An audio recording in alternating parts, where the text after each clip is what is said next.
চাকরি প্রত্যাশী ভাই ও বোনেরা, আশা করি সকলে ভালো আছেন। বনপ্রহরী পদের, বন অধিদপ্তরের বনপ্রহরী পদের কিন্তু আজকে পরীক্ষা হয়ে গেছে। আমি কিন্তু বলছিলাম পরীক্ষা এমসিকিউ হবে, আপনারা অনেকে বলছিলেন না লিখিত হবে, এই হবে সেই হবে। আশা করি যারা পরীক্ষা দিচ্ছেন তারা দেখছেন তো এমসিকিউ পরীক্ষা হয়েছে। এখন এখানে মোট পরীক্ষার্থী ছিলেন আপনারা 55,000। এখন বিষয়বস্তুটা হলো, আপনারা অনেকে জিজ্ঞাসা করতেছেন যে ভাই রেজাল্টটা কবে দেবে।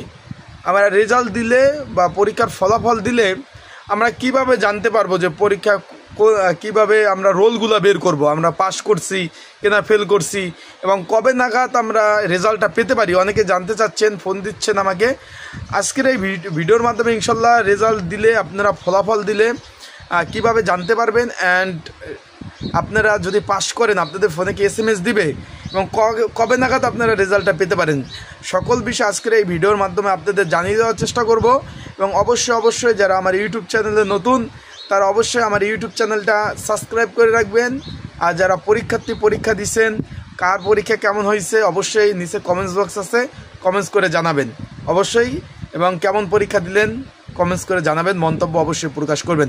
চলুন ভিডিওটা শুরু করে দেয়। এখন আজকে কিন্তু পরীক্ষার্থী, আর যে ক্ষেত্রে আজকে পরীক্ষাতে 55,000 কিন্তু হয় নাই, কারণ ভাই একসাথে কিন্তু আজকে অর্থ মন্ত্রণালয়ের পরীক্ষা গেছে, তারপর বরিশাল কার্যালয়ের পরীক্ষা গেছে, চট্টগ্রামের পরীক্ষা গেছে, তারপর আপনার ভূমির পরীক্ষা গেছে, অ্যান্ড হলো বনপরি পরীক্ষা গেছে। তার কারণে কিন্তু যেহেতু একসাথে সব অনেকে 4-5টা পদে একসাথে অনেকে আবেদনগুলো কিন্তু করছেন, সেই প্রেক্ষিতে হয়েছে কি ভাই পরীক্ষার্থী কিছু কম হয়েছে। আর সব থেকে পরীক্ষার্থী কম হয়েছে ভাই ভূমি রেকর্ড ও জরিপ অধিদপ্তরের কোপিস্ট ক্যাম্পেইন সহকারীতে। ওইখানে যারা অ্যাপ্লাই করছিল এবং বনপরি পদে যারা আবেদন করছিল ওইখানে কিন্তু চলে গেছে।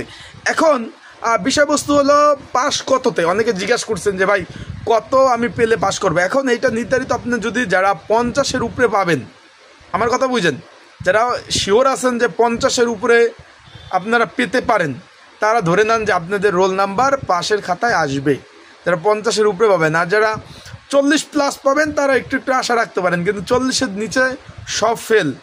আমি আপনাদের বলে দিই, এখন রেজাল্টটা কবে দেবে অনেকে জানতে চাচ্ছেন, সেই বিষয়টা আমি বলে দিই। রেজাল্টের বিষয়টা হলো কি ভাই, আজকে হলো 25 তারিখ শুক্রবার গেছে, কালকে হলো 26 তারিখ শনিবার।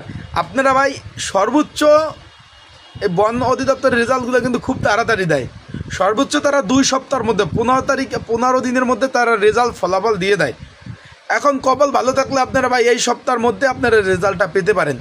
এখন রেজাল্টটা কীভাবে পাবেন, পাস করলে কি আপনাদের ফোনে কি SMS দিবে বা আপনাদের ফোনে কি মেসেজ দেবে নাকি, অনেকে আমাকে এই বিষয়ে জানতে চেয়েছেন যারা নতুন পরীক্ষার্থী রয়েছে। না ভাই, আপনাদের ফোনে SMS দেবে না, যখন রেজাল্টটা দিবে তখন এটা আপনার এই সপ্তাহের মধ্যেও কিন্তু ভাই কপাল ভালো থাকলে পেতে পারে না, সর্বোচ্চ 15 দিন রেজাল্ট কিন্তু পেয়ে যাবেন, খুব শীঘ্রই তাড়াতাড়ি রেজাল্টটা পাবেন। রেজাল্টটা বন অধিদপ্তরের যে ওয়েবসাইট রয়েছে সেই বন অধিদপ্তরের ওয়েবসাইটে রেজাল্টটা দিয়ে দেবে। এবং যারা পাস করছেন, শুধুমাত্র যারা পাস করছেন তাদের রোল নাম্বারগুলো থাকবে, এবং পরবর্তীতে নিচে লেখা থাকবে লিখিত পরীক্ষা হবে না সরাসরি মৌখিক পরীক্ষা না ফিটনেস পরীক্ষা, সর্বোপরি তথ্য কিন্তু ওইখানে সুন্দরভাবে লেখা থাকবে। আর কে কত পেতে পারেন, অনেকে তো ধারণা আসছে যে কয়টা MCQ দেখাইছেন, কতটা কেমন কি সম্ভাবনা আছে, অবশ্যই কমেন্টস করে জানাবেন। আর যখন এই রেজাল্টটা পাবলিশড হবে ইনশাল্লাহ তখনই আমি আপনাদের একটা ভিডিও তৈরি করে আপনাদের দেওয়ার চেষ্টা করব। আশা করি বিষয়বস্তুটা বুঝতে পারছেন। আর সকলে ভালো থাকবেন, সুস্থ থাকবেন, আর চোখ রাখবেন আমার ইউটিউব চ্যানেলে, ফেসবুক পেজে সকল ধরনের বিষয়বলি তথ্যবলি আমার ইউটিউব চ্যানেল ফেসবুক থেকে পেয়ে যাবেন। আর খুব শীঘ্রই আপনারা রেজাল্ট পেয়ে যাবেন। আসসালামু আলাইকুম।